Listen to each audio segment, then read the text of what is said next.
Sally here with Happy Girls, and today I want to talk to you about using consignment stores in your area. So some of you may not know, but we offer resale services to our clients where we utilize several different platforms online as well as locally to recoup some of that cash that you spent on those items that you no longer need. Now, the reason that we are such a great service to our clients is because they're busy. They don't have time to mess with it. Quite frankly, those are things they were getting rid of anyway. So if we can work our magic to give them a little cash in the meanwhile, then it's just a win-win. So I want to explain to you how to use a local consignment store and give you some things that some people in the industry aren't going to tell you. But I'm here to give you the hard truth. Okay, first of all, I utilize several different consignment stores in the area. And the reason that I do that is because consignment stores, like any other stores, have different personalities.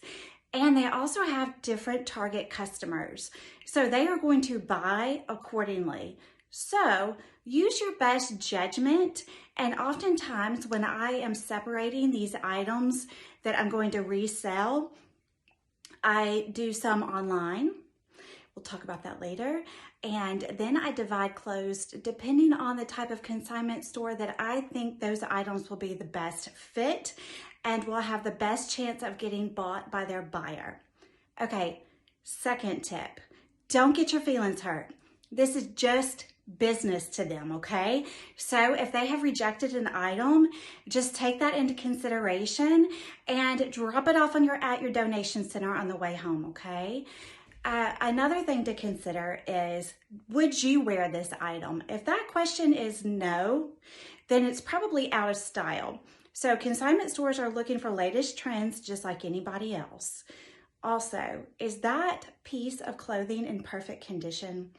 If it's frayed, if it's tattered anywhere, if there's the tiniest little hole or the tiniest little stain on there that you think no one's going to notice, don't drop that off there to be bought. Drop that off at the donation center, okay? Because the last thing you would want to do is let that go through the process and not get caught. And next thing you know, someone's bought that item and brought it home and they find that, and that's just bad karma. You don't need that. So edit.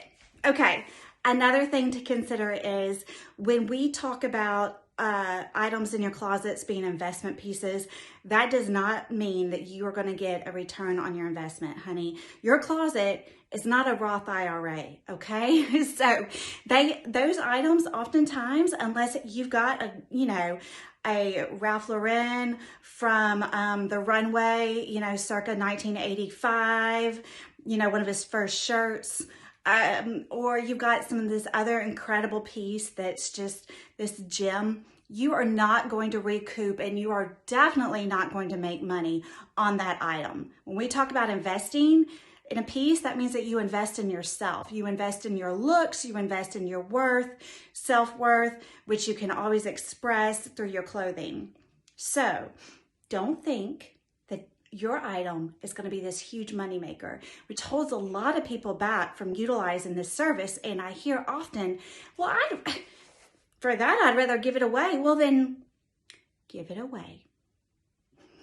Another thing to consider is oftentimes consignment stores will offer you significantly more for your item if you shop there. So take in consideration that looking some stores that offer store credits, because the last thing you want to do when you bring your items in is be in a situation where you feel like, oh, I should buy something. And then maybe you end up buying something that you don't really love. And then you start the whole process over again. So look for store credits, okay? Otherwise, take the money and run, honey. Okay, just some tips and tricks, okay?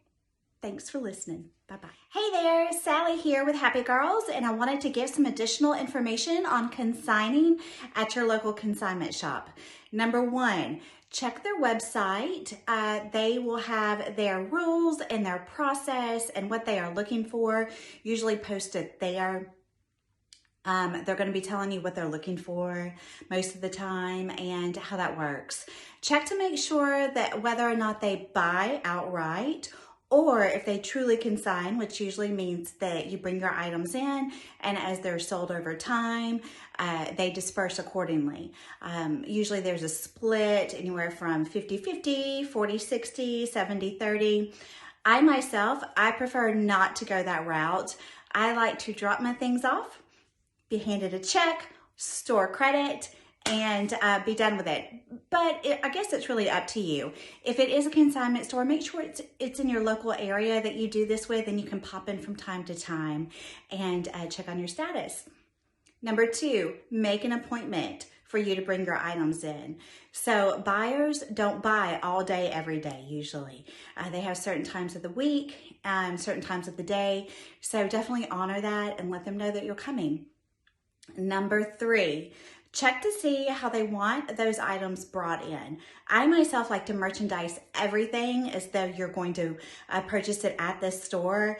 My shirts are usually folded, just like they would be at J. Crew or anywhere else. I no longer hang items because hangers now are a really recyclable thing, so I check to make sure, and unless they require it, I don't do that. But what I do is make sure that everything is in pristine condition, that it's been washed and dried and ironed accordingly and are ready to go to a new home. That will definitely increase probably your profit and chance of that product being bought. Okay, so when you arrive with your items, I use a really nice shopping bag, even sometimes a plastic tote, and I arrive ready for them to look them over. And then also I ask what their process is. Sometimes it's a drop off of, 20, 30 minutes, an hour. Sometimes they require a week to do that. So just be prepared to drop off and leave and come back. Okay, just some tips and tricks. Thanks for listening. Have a happy day.